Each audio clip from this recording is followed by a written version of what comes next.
to Get Real with Asil, a woman empowerment podcast hosted by Asil Al-Baba.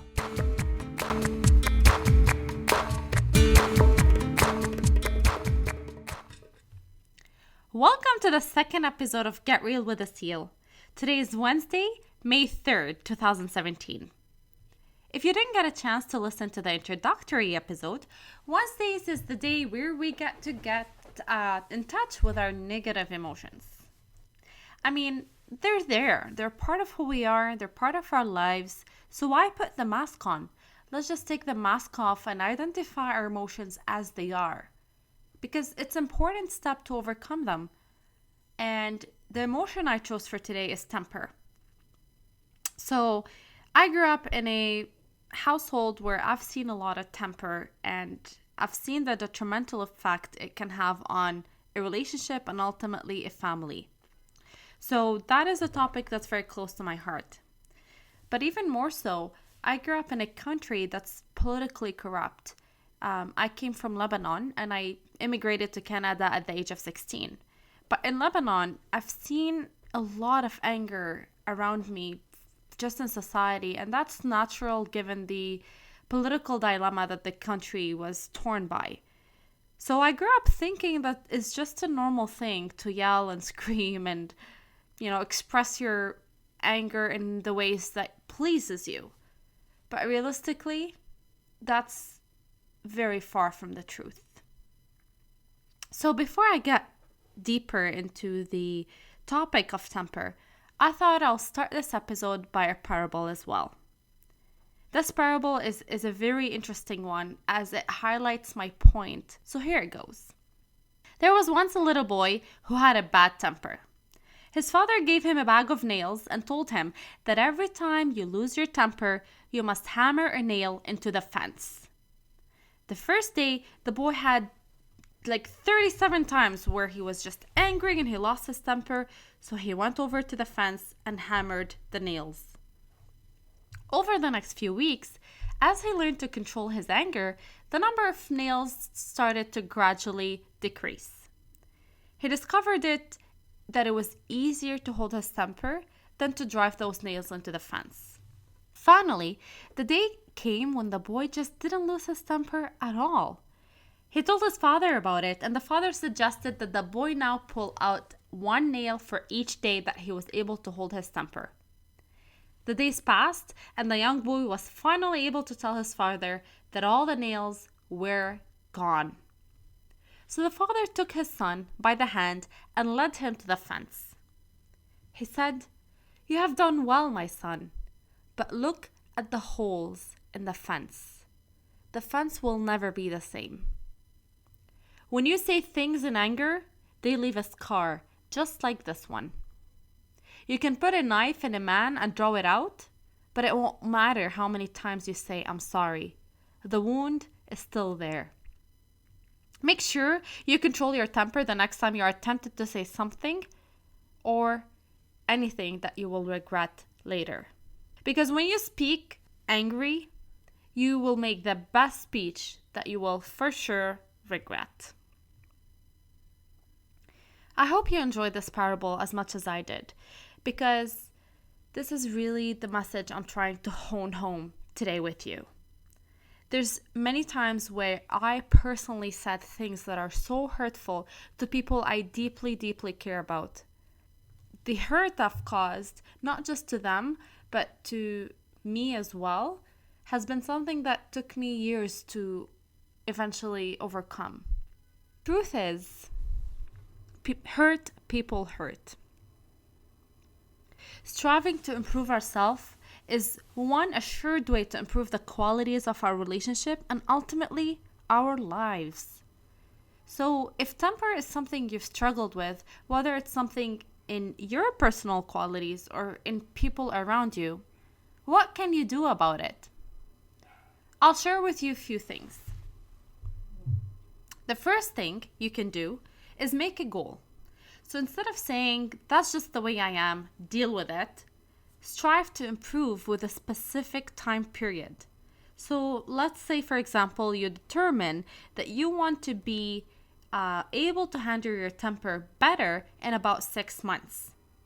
And during the 6 months, start recording your progress.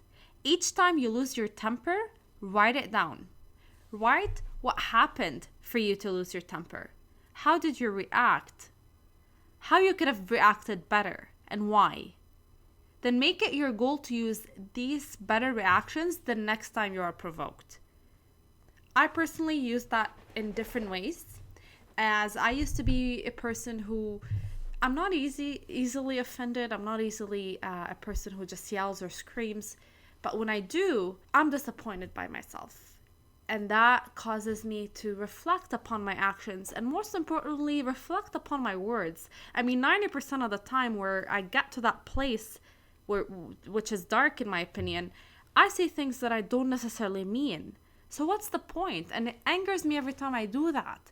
So I just decided that I really want to take specific measures to improve the quality of my communication and ultimately improve the relationships I have in my life. One thing you can do after making improving your temper a goal is waiting before you react. When someone or something angers you, just don't say the first thing that comes to your mind. Instead, take a deep breath and count till whatever number you feel is necessary to calm you down and proceed. Another thing I can offer you is expanding your view. And this is so important. I cannot stress it enough. But this was an eye-opener for me, and I hope it will be for you as well. But realizing that you may be angry because you see the things from your angle or your aspect and perspective, and you're looking at the part that affects you. But if you try to consider the other side of the story, things might look very different. And sometimes just detaching yourself from the whole situation helps you not take things so personally. And when that's the case, you're able to just completely let things go as they are without you being so emotionally provoked within them. So let me think of a situation where I was recently experiencing that. Well, it could be with my mom. I mean, she drives me crazy all the time, but I love her to death, and she knows that very well. But I know for a fact that I've personally lost my temper with dealing with my mom on several occasions, and it's something I'm definitely not proud of, but I am getting better at it. Recently, while driving with my mom, she's the kind of person who, for whatever reason, doesn't understand how the GPS works. And it's not literally not understanding how the GPS works, but figuratively in a way that she feels she just knows better.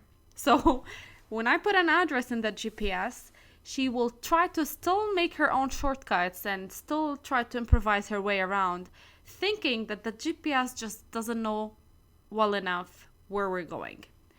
Recently, I was in the car with her and we were going to a restaurant. You know, when I'm going to a restaurant, that means I'm hungry already. So biologically, I was already in a mood that just makes me so angry, or I'm easily angry when I'm hungry, basically. So we put the address in the GPS, and driving there, she was starting to make all sorts of shortcuts, and I don't know where the hell we ended up being, and I was about to lose my temper on her. But then I just relaxed, and I reminded myself that we're about to have dinner together. I certainly don't want to ruin her mood. I certainly don't want to ruin this quality time that I get to spend with my mother right now. So is losing the way to the restaurant worth losing my temper? Not really. I just took a deep breath, put one of my favorite songs on the radio, put the GPS, and asked my mom to kindly obey the directions the GPS is giving us. And before you know it, we were at the restaurant and we just had a great time together. Few, months ago, I could have easily reacted differently to that and even maybe yelled at my mom without realizing it and ruined the whole evening. So where would that take us? Another thing you can consider, depending on the argument you're having and how heated it is walking away. So decide whether or not you're able to deal with the matter right there and then. And sometimes walking away is just the better way to approach it at that moment. At least until you're cooled or able to be rational again. And I personally struggled with this specific point because I'm the kind of person who hates to have any sort of awkward or arguments with any person. So I was the kind of person who just wants to deal with something right there and then, no matter how angry the situation was, no matter how hated, no matter how extremely irrational both parties are being. I just wanted to get it over with. Because in my mind, I thought the faster I get this over with, the faster I get to resume into my ordinary sense of, living with somebody or being in a relationship with them, whatever capacity it may be. But reality is that's not really how things work. And just because I want to resolve things right there and then, I cannot force the other party to be engaged with me in the same frequency. And that could happen a lot with my sister and I. She's somebody who certainly likes to be left alone when she's angry, while I was the kind of person who just wanted to get it over with. And you have no idea the extent to which our arguments had developed to be just because the differences of how we wanted to approach our arguments. Now we know better, and we simply just don't talk to one another.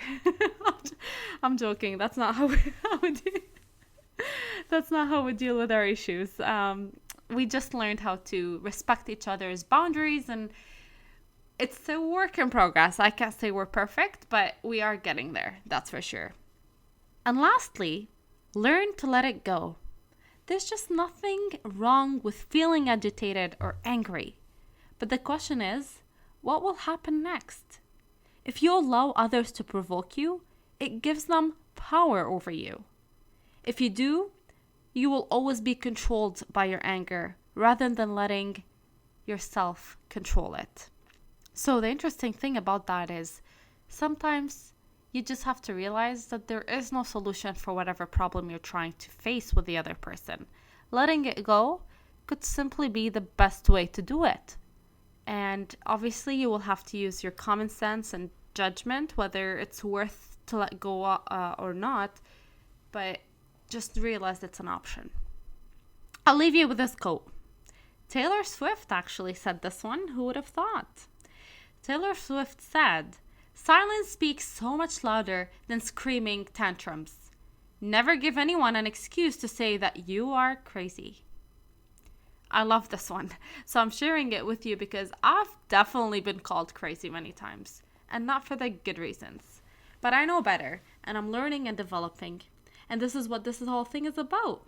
Just being true to yourself, true to your surroundings, and committed for your development. And with that, I will leave you with a lot of positive vibes to kick off your Wednesday, and I will talk to you on Friday. I look forward to future episodes where we can learn, grow, and most importantly, get real together. Take care.